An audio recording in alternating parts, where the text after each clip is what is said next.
विषय काय आहे, जे इंटरनॅशनल कोर्ट ऑफ जस्टिस आहे. आता डायरेक्ट जर प्रश्न आला आंतरराष्ट्रीय न्यायालयाविषयी योग्य विधाने ओळखा, तर पोरांच्या दांड्या गुल होऊन जाईल. विषय कळला का? त्यामुळे जर माहीत असेल तर एलिमिनेशन सगळ्या गोष्टी लागतील. तर आयसीजेनं काय केलं भाऊ, इंटरनॅशनल कोर्ट ऑफ जस्टिसनं युनायटेड नेशन जनरल असेंब्लीला काय विचारला, प्रश्न विचारला. आयसीजेनं युनायटेड नेशन, मी डिटेलमध्ये शिकवतो, काळजी करू नका. प्रश्न विचारला की बाबा 1992 पासनं तुम्ही पर्यावरणासाठी तुम्ही क्योटो प्रोटोकॉल आणला, तुम्ही UNFCCC आणलं, तुम्ही पॅरिस करार आणला, एवढं सगळं आणलं तरी अचिव्हमेंट का नाही आहे?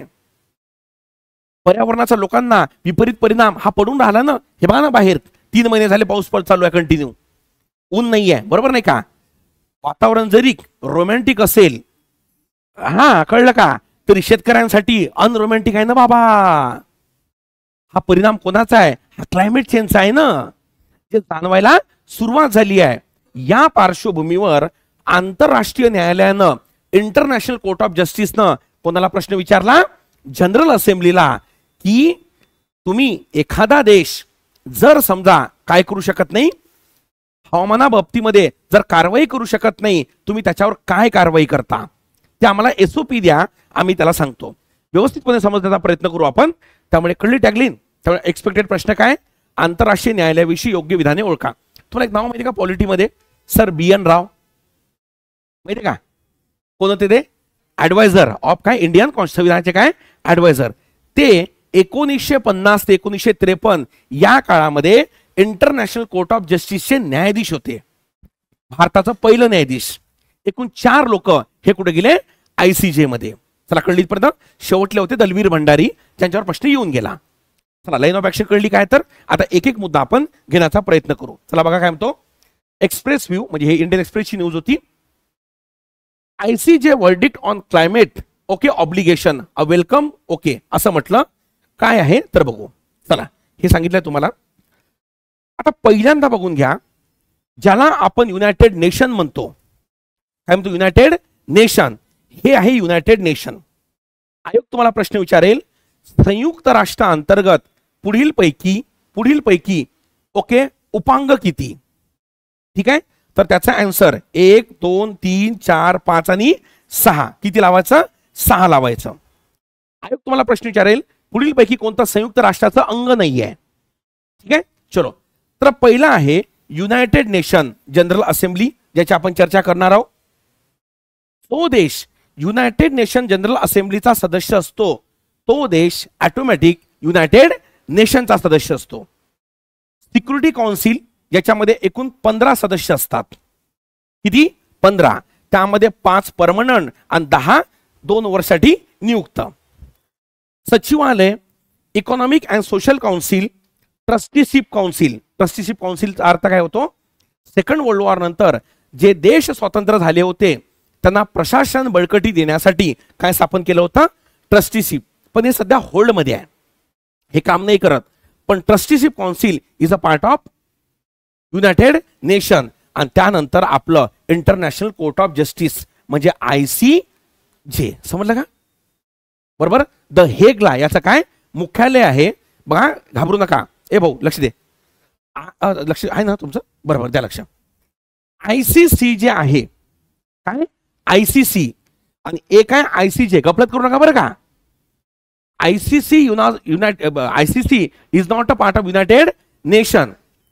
जर मराठीत भाऊने विचारलं आंतरराष्ट्रीय न्यायालय, तर तुझं काम आहे इंग्रजीत बघणे की हे विचारलं की हे विचारलं. आंतरराष्ट्रीय न्यायालय संयुक्त राष्ट्राचा भाग आहे, करेक्ट. आणि खाली इंग्रजीत विचारलं इंटरनॅशनल क्रिमिनल कोर्ट. सेम पॉलिटीचा प्रश्न, कलम कितीतरी होता. वर विचारलं क्वालिफिकेशन आणि पात्रता, आणि खाली विचारलं त्याचं काहीतरी. इंग्लिशमध्ये करेक्ट आहे. मी काय बोललो कळलं ना? हा, एवढं नसेल कळलं तर काहीतरी प्रॉब्लेम आहे तुमच्यात. त्या बरोबर नाही का? म्हणजे PYQ याचा अर्थ हा होतो ना. तर हे बरोबर बघायचं. दोघांची मुख्यालय एकाच जागी आहे. खाली ICJ आहे आणि वर ICC आहे. द हेग नेदरलँडमध्ये, ज्याच्याकडून आपण कॉस्मेटिक खूप जास्त इम्पोर्ट करतो नेदरलँड मधनं. तर हा नाही आहे. ओके, हा आहे कोण? ICJ. चला कळली इथपर्यंत. तर हे झाले त्याचे अंग. आता झालं काय विषय हा झाला की या इंटरनॅशनल क्रिमिनल कोर्टनं या जनरल असेंब्लीला विचारलं, याला वर्ल्ड पार्लमेंट म्हणतात, की भाऊ तू 1993 मध्ये United nation framework convention on climate change आणलं, घेऊ का? बरोबर. म्हणजे तू काय केलं, तू पॉइंट नंबर 1 तू UNFCCC आणलं. नंबर 2 तू क्योटो ओके प्रोटोकॉल आणला, ज्या अंतर्गत 1990 ला बेस इयर मानून 2005-2012 पर्यंत 5.2% कार्बन इमिशन कमी करायचे होते. नंबर 3 सध्या पॅरिस करार हा काय तुझा चालू आहे. कळलं? हे 3 युनायटेड नेशनचे पर्यावरण विषयक इनिशिएटिव्ह आहे, हे 3. पण मला एक सांग, जर याचं पालन कुठला देश हा जर करत नसेल, याचं पालन जर काय कुठला देश जर काय करत नसेल, तर मग मला एक सांग, तू याच्यावर काय कारवाई करणार? असं कोण म्हटलं? ICJ. कोणाला? जनरल असेंब्लीला. चला कळलं. कारण शेवटी ICJ is a part of ICJ कोणाचा भाग आहे? युनायटेड नेशनचा. कळलं? त्याच्यावर अवलंबून राहावं लागते ना. जसं मला सांगा, आपली ज्युडिशरी आहे, आपल्या ज्युडिशरीला कोणावर अवलंबून राहावं लागते? एक्झिक्युटिव्हवर ना. अरे तू कोणाचा भाग आहे? पोलीस कोणाचा भाग आहे? न्यायालयाचा भाग आहे, एक्झिक्युटिव्हचा ना. अरे बरोबर नाही का? तसं यानं त्याला विचारलं, अरे बाबा बघ हे एवढ्या केसेस येऊन राहिल्या कशामध्ये? ICJ मध्ये. चला कळलं. इथं एक्सपेक्टेड प्रश्न काय? एक तर ICJ वर विचारेल, जनरल असेंब्लीवर विचारेल. आणि मी तुम्हालाही म्हटलं, जेव्हा छोट्या छोट्या एक्झाम असतात त्या मुलांसाठी हे टॉपिक थोडे मोठे असतात, पण हे टॉपिक जर केले तर तुम्हाला पास होऊन जाईल. तुम्ही हे टॉपिक 5 पर्यंत नेत नाही, हे टॉपिक तुम्हाला पास करतात. चला कळली इथपर्यंत. तर हे झालं तुमचं सगळा कार्यक्रम. चला परफेक्ट. नो इथपर्यंत काही आहे का अजून? चला ऑनलाईन वाले ह्या दोन्ही बॅचेस ओके, याच्यावर ही ऑफर चालू आहे. ओके कोड कुठे आहे रे? याचा कोडच नाही का रे? अरे कुठे आहे कोड?